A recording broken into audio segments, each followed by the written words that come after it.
Coming up on Hoosier Sports Night, men's basketball wins at home ahead of Big Ten tournament. And women's basketball falls in Big Ten tournament quarterfinal ahead of the NCAA tournament seeding. This is Hoosier Sports Night.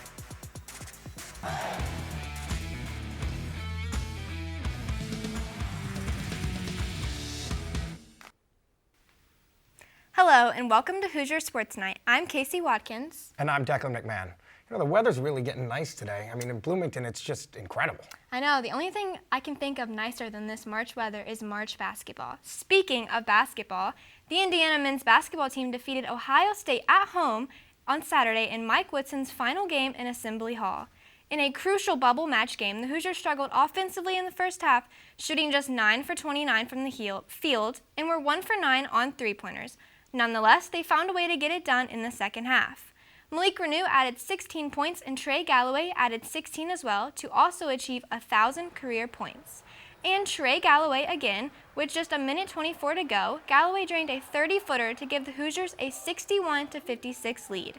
While Galloway has faced a lot of criticism in the season, he hit the shot to secure Indiana's win. My dad's always told me, like, if you listen to the crowd, you're going to be sitting with them. And so that's a good stuff. And that really hit home, and I was like, okay, like you can't really worry about what's going on the outside. All I care about is what's in the locker room with me. Indiana was not able to avenge their previous loss against Oregon and will now await their fate on Selection Sunday for the big dance. Indiana women's basketball competed in the Big Ten tournament last weekend through the quarterfinal round, ultimately losing to USC and Juju Watkins 84-79. Indiana was in it from the opening tip, but the Hoosiers' demise ended up being the free throw line. Juju Watkins had 10 of USC's 20 points from the charity stripe. Indiana is still confident in its ability to play with the top teams in the country, and that mindset will carry them into the NCAA tournament play. We want everybody to know we are tough. Every game, no matter who we're gonna play, we want to win the game. No matter what's your name, what you have on your chest, we're gonna want to win this game. The NCAA tournament bids will be announced on Sunday at 6 p.m. Eastern. Indiana baseball flipped the script and picked up a midweek win at Indiana State on Tuesday. Our Josh Pose has more. A tumultuous weekend in State College made way to a midweek clash in Terre Haute with a fellow former NCAA tournament team, Indiana State Sycamore team, for a midweek clash with the Hoosiers. Indiana got a great start from Darren Swanson, 3 innings, 3 hits, 1 run, 5 strikeouts, and he gave way to Pete Haas, who got out of a major jam in the middle innings, but that's where the Hoosiers' bats came to life. 6th inning, Indiana scores 5 runs to take the lead for good, 2 more for insurance purposes in the top of the 9th, and Indiana improves to 8-9 on the season.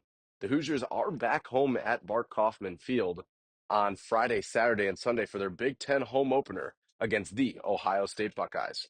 For IUSTV Sports, I'm Josh Pose. The Hoosiers are back at Bart Kaufman Field this weekend, hosting the Ohio State Buckeyes in a 3-game weekend series. Coming up after the break, we crown our Hoosier Highlight Athlete of the Week. And softball gets ready to start conference play on a high note. Don't go anywhere.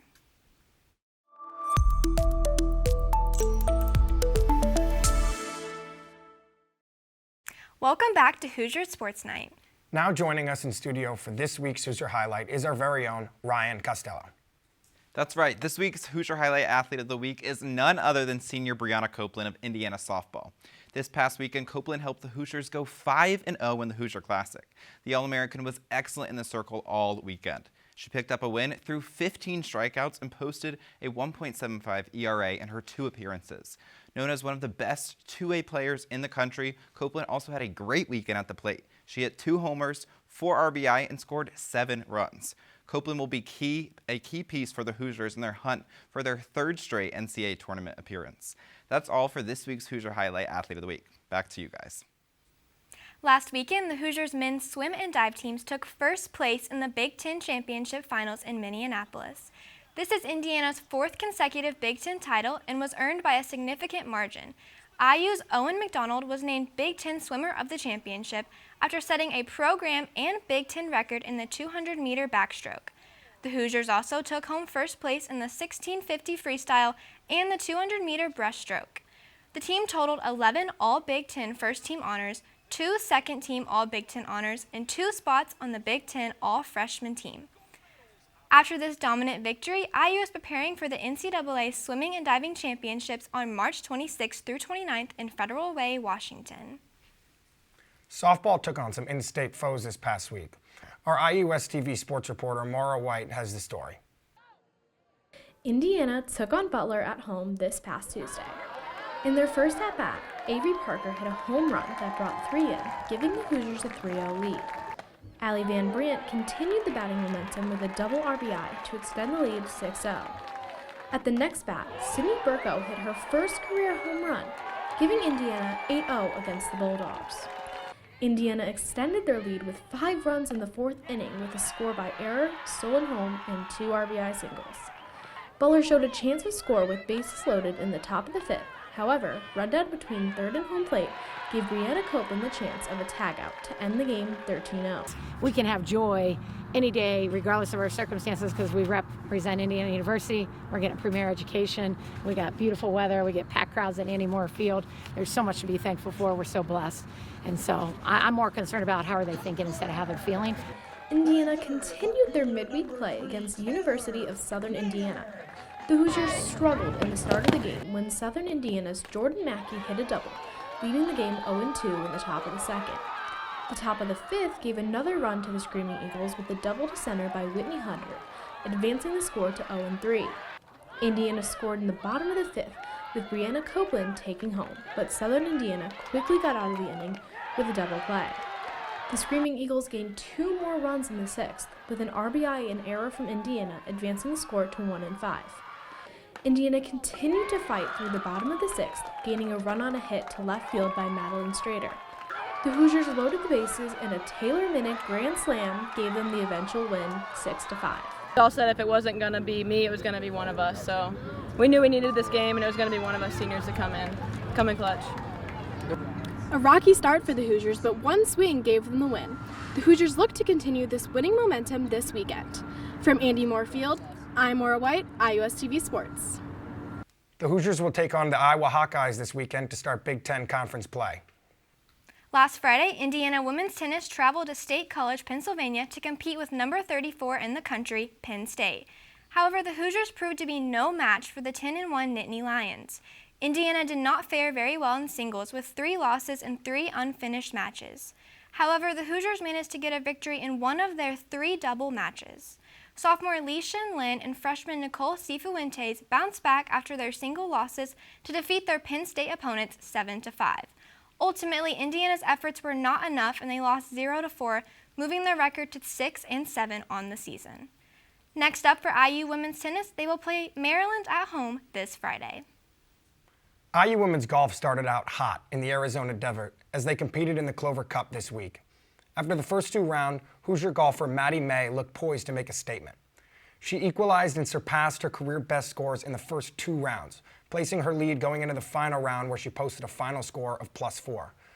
Her teammate Madison DeBagia took over her title charge though, knocking in 3 consecutive birdies to nearly steal a shock tournament win. She ultimately had to settle for a joint 5th place. Put it all together, and as a team, the Hoosiers wound up in a 4th place, a strong result for IU. Indiana's next chance to shock the world is in Tallahassee, Florida, as they compete in the Florida State matchup. Now joining us with this week's Candy Stripe Calendar Report is Oliver Swats. Thanks, guys. It's another busy weekend for Indiana athletics, so let's dive into it. Mike Woodson and his team kick off the Big Ten tournament as the 9 seed facing Oregon tomorrow afternoon. Men's baseball will be at home this weekend playing all 3 games against Ohio State. Softball will be trying to extend their 6-game win streak at home with a game against Southern Indiana, followed by a doubleheader against Iowa. Men's tennis will jump into conference play facing off against Northwestern, Illinois, Michigan State, and Michigan. Women's tennis will have just 2 games in Bloomington this weekend against Maryland and Rutgers. Women's water polo will be in San Diego, California, participating in the Aztec Invite with games against Princeton and Cal State Fullerton on Saturday and San Diego State and Harvard on Sunday. Women's rowing will clash with Louisville in the Oak Ridge Cardinal Invitational. That's all for the Candy Stripe calendar. Back to you guys at the desk. Thanks, Oliver. And that's our show for the week. Thank you so much for tuning in. Be sure to follow us on Instagram and Twitter at IUSTV Sports to keep up with all the latest in IU athletics. For our production crew behind us, I'm Casey Watkins. And I'm Declan McMahon. We'll see you next week. That was good.